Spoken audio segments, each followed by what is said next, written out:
6 наурыз аралығында тарих, құқықтану, өзін өзі тану пәндерінің апталығы басталады.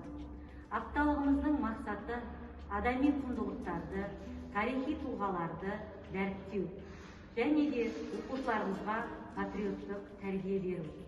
Біздің апталығымыздың тақырыбы тарих, өткенге сабақ, келешекке өнеге. Біздің апталығымыз ұлы тұлғалардың тарихи даталарына арналған. Қазақстан Республикасының тәуелсіздігіне 30 жыл. Айқап журналына 110 жыл.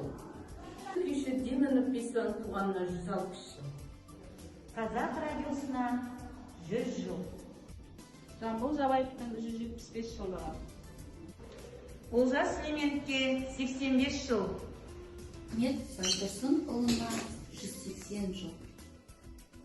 Әлихан Нұрмұхамедұлы Бөкейханның туғанына 155 жыл. Әбу Насыр әл-Фарабиге 1151 жыл.